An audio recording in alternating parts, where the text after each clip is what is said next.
हिंदू धर्म का एक प्रमुख त्योहार है जगन्नाथ रथ यात्रा, जो हर साल जगन्नाथपुरी उड़ीसा में मनाया जाता है, क्योंकि यहाँ श्री कृष्ण उर्फ जगन्नाथ का मंदिर है।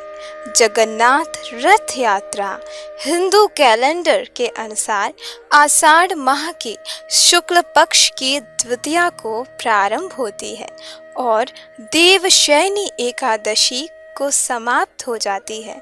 इस रथ यात्रा के दौरान जगन्नाथ उर्फ श्री कृष्ण जी, भाई बलराम और बहन सुभद्रा की मूर्तियों को विशेष रथों में स्थापित किया जाता है। जगन्नाथ मंदिर की स्थापना कैसे हुई? सत्य कथा कुछ इस प्रकार है।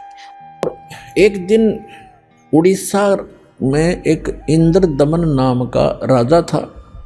वो भगवान श्री कृष्ण का पुजारी था, परम भक्त था। स्वप्न के अंदर श्री कृष्ण जी ने दर्शन दिए और कहा कि इंद्र दमन एक मंदिर बना दे और जगन्नाथ नाम रख देना उसका, और एक ध्यान रखना उसमें कोई मूर्ति ना हो, उसमें कोई पाखंड पूजा नहीं होनी चाहिए, और उसके अंदर एक विपर छोड़ देना ब्राह्मण विद्वान, और उसके अंदर श्रीमद् भगवद गीता का पाठ करे, सदग्रंथों का ही आधार बनाकर वो ज्ञान देता रहे। कोई पाखंड पूजा मत करना, उसमें कोई मूर्ति स्थापना मत करना। और उन्होंने खुद जाकर स्वप्न में इंद्र दमन को ले जा करके वो स्थान दिखाया जो समुद्र के किनारे पहाड़ पे था, थोड़ा सा पहाड़ी है, कि यहां बनाना। अब ऐसा कहकर श्री कृष्ण जी चले गए। इंद्र दमन सुबह उठा, उसकी खुशी का ठिकाना नहीं। अपनी पत्नी से कहा कि मुझे आज स्वप्न में परमात्मा दिखाई दिए थे। सारी कहानी बताई और कहा भगवान ने कहा कि एक मंदिर बना दे, और वो स्थान भी दिखाया मेरे को कि यहां बना दे, जगन्नाथ नाम रख देना, उसमें मूर्ति नहीं होनी चाहिए, पाखंड पूजा नहीं होनी चाहिए, कोई विपर छोड़ देना, वो कथा सुनाया करेगा। अब उसकी पत्नी बड़ी धार्मिक थी, वह बड़ी खुशी हुई, क्यों हो हमारे तो भाग जाग गए। अब फिर भगवान ने कह दिया तेरे पास सारा संपन्न है, सारा धन है, बहुत पैसा है, और कर दे शुरू। तो इंद्र दमन ने बहुत से कारीगर बुलाए, उनसे नक्शा तैयार करवाया और जाके कहा कि यहाँ भगवान पहुंचे, वहां पर घूमते फिरते, और बताया कि यहाँ बताया था ये स्थान, मंदिर बना दे। अब कारीगरों ने तो दर्दी नीम ज्यों की तो, और मंदिर बना के तैयार कर दिया। अब जो ही मंदिर बन चुका, अगले दिन पूजा करनी थी। उसी दिन समुद्री तूफान उठा, बहुत भयंकर, जैसे साइक्लोन कहते हैं। ये कई बार आता उड़ीसा के अंदर, तो बहुत तबाही मचा देता है, ढा देता है मंजिले मंदिरों उनको, मंजिलों को, मकानों को। ऐसा तूफान उठा 40 फुट ऊंचा, बहुत स्पीड का, ऐसे घूमता हुआ, और मंदिर को खत्म कर दिया, नामो निशान मिटा दिया। दूसरी बार फिर बनाया, दूसरी बार भी ऐसे ही हो गया, तो ऐसी स्थिति में आती। तीसरी बार फिर बनाया, ऐसे ही। चौथी बार फिर बनाया, क्योंकि आदेश था भगवान का। अपने दुर्भाग्य को कोस रहा था कि भगवान के आदेश का मैं पालन नहीं करा। कहने का भाव ये है कि खजाने का कोस भी खत्म हो गया, और 4-5 बार मंदिर ने, ये समुद्र ने ऐसी ही घटना कर दी। राजा बड़ा चिंतित हुआ कि भगवान ने एक सेवा दी थी, मैं वो नीच कर नहीं पा रहा, दुष्ट हूँ, दुर्भाग्य है मेरा, कि मुंह दिखाऊंगा भगवान को उसके गोलोक में जाकर। उसकी पत्नी कहने लगी कि चिंता ना करे, मेरे पास मेरे गहने रखे कितने, मैं क्या करूँगी, आप इतनी चिंता करें और भगवान के दिए हुए इनसे करते। तो उसने सारे गहने गाने बेच के और फिर शुरू किया। अब जो ही वो बनाने मंदिर बन रहा था, इतने में गोरखनाथ जी आ गए। एक, क्योंकि वो पहचान तो उसको सके नहीं, परमात्मा ने, कबीर जी ने बताया कि वो गोरखनाथ थे। एक सिद्ध पुरुष थे। राजा से कहा कि राजा, इतना बढ़िया मंदिर बना रहे हो, उसमें मूर्ति होनी चाहिए भगवान श्री कृष्ण और उसकी बहन सुभद्रा की और बलराम की। बगैर मूर्ति के मंदिर कैसा? उन्होंने कहा, राजा ने कहा कि भगवान ने सौपन में मुझे मना किया था कि सौपन तो सौपन ही होता है, हमारे आदेश का पालन करो। लाल आँख कर ली। राजा डर गया, भाई कि देखो ये कोई दुराशीष ना दे दे साधु। तो राजा ने कहा, जी जैसे आपकी इच्छा, और कहा चंदन की लकड़ी से बनवाना। क्या अच्छा जी, अब कारीगर खोजे, अब मूर्ति बनाकर तैयार करें। तैयार होते होते बिल्कुल तैयार हो जाए मूर्ति, ऐसे बिखर जा, सारी टूट जा, टुकड़े टुकड़े हो जाते। 2-3 बार ऐसे की, ऐसे टुकड़े टुकड़े होगी। राजा बहुत चिंतित हुआ कि उधर वो सिद्ध पुरुष है, यदि ये मूर्ति नहीं बनवाई तो यूँ कहेगा तू पहले नाट्य था और तेरी नीत में खोट है, मुझे श्राप देगा। राजा की नींद हराम होगी। उधर से मंदिर की चिंता, उधर से ये मूर्ति नहीं बन रही है। अब परमात्मा एक कारीगर का रूप बना के, वृद्ध कारीगर जैसा नरसी के पास आए थे, और वहाँ एक वृद्ध कारीगर, कति वृद्ध 86 वर्ष की आयु दिखा रहे हों जैसे लीला करें, और कहा, राजन मैं बड़ा अनुभवी कारीगर हूँ और मैंने बहुत से ऐसी लकड़ी चंदन का बहुत बड़ा मास्टर हूँ, और मैंने सुना है कि यह मूर्तियाँ बन नहीं पा रही, मैं मूर्ति बना दूंगा।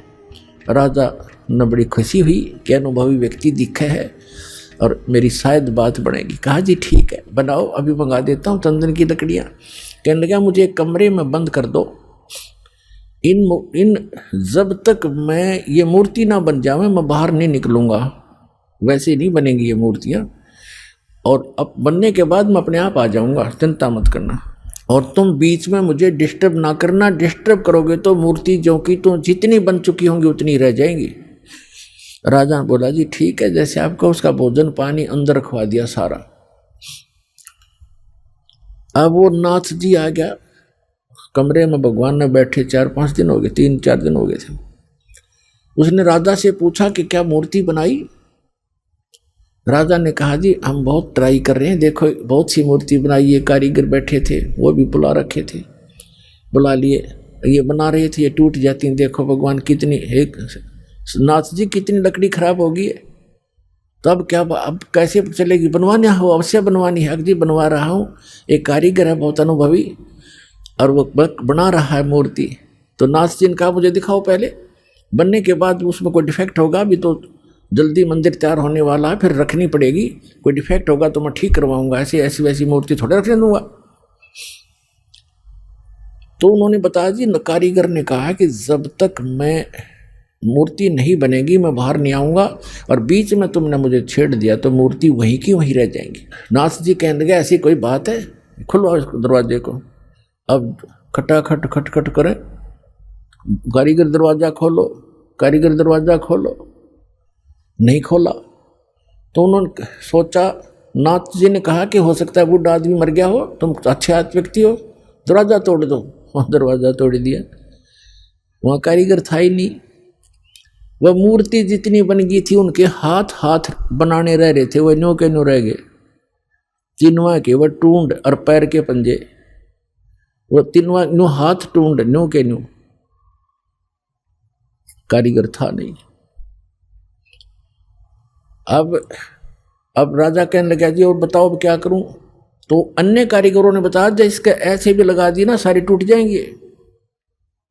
नाथ जी तक इसे गया, रख दो न्यों की न्यों, मूर्ति अवश्य रख दो। अब वो मूर्ति न्यों की न्यों रखी है ठाके। जगन्नाथ मंदिर बनने और उसमें मूर्ति स्थापना की सच्चाई को जानने के बाद आपके मन में यह प्रश्न अवश्य उठ रहा होगा कि यदि श्री कृष्ण जी सर्वशक्तिमान भगवान नहीं है और ना ही वह जगन्नाथ है, तो फिर वास्तविक जगन्नाथ भगवान कौन है? दर्शकों, जगन्नाथ का अर्थ होता है जगत का स्वामी, अर्थात सर्व सृष्टि का रचनहार, जिसे पवित्र गीता अध्याय 7 श्लोक 19 में वासुदेव कहा है, जो सबका स्वामी है। हम सभी जानते हैं कि श्री ब्रह्मा, श्री विष्णु अर्थात श्री कृष्ण और श्री शिव जी, ये तीनों देवता 3 लोक यानी स्वर्ग, पृथ्वी व पाताल लोक के स्वामी हैं। इसलिए इन्हें त्रिलोकीनाथ भी कहा जाता है। तथा धर्म ग्रंथों के अनुसार इनका पिता काल ब्रह्म है।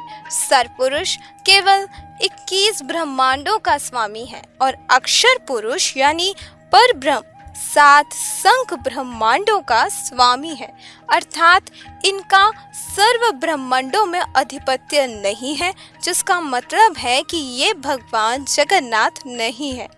पवित्र भगवत गीता अध्याय 8 श्लोक 3, अध्याय 15 श्लोक 1 से 4, 16, 17 के अनुसार सर्व सृष्टि का रचनहार मूल रूपी परमात्मा परम अक्षर ब्रह्म है, जिसका सर्व लोकों में वास है, जो शर पुरुष और अक्षर पुरुष से भिन्न है, उत्तम पुरुष है, जिसके विषय में पवित्र अथर्ववेद कांड नंबर 4 अनुवाक नंबर 1 मंत्र 7 में कहा गया है, य अथर्वणं पित्रं देवबन्धु बृहस्पतिं नमसा वचा गच्छात् त्वं विश्वेशां जनता यथा सा कविर्देवः नादभायत स्वधावान। जो परमेश्वर अचल अर्थात वास्तव में अविनाशी जगत गुरु आत्मा का आधार सतलोक ले जाने वाला सर्व ब्रह्मांडों का रचनहार काल ब्रह्म की तरह धोखा ना देने वाला ज्यों का त्यों वह स्वयं कबीर देव अर्थात कबीर परमेश्वर है। यही परमेश्वर सर्व ब्रह्मांडों व प्राणियों को अपनी शब्द शक्ति से उत्पन्न करने के कारण माता भी कहलाता है तथा पिता तथा भाई भी वास्तव में यही है तथा परमेश्वर भी यही है। इन प्रमाणों से स्पष्ट है कि वास्तव में जगन्नाथ तो स्वयं कबीर प्रभु अर्थात कबीर देव है, जिन्होंने स्वयं आकर अपने वचन अनुसार जगन्नाथ मंदिर बनवाया था तथा मूर्तियां बनाई थी।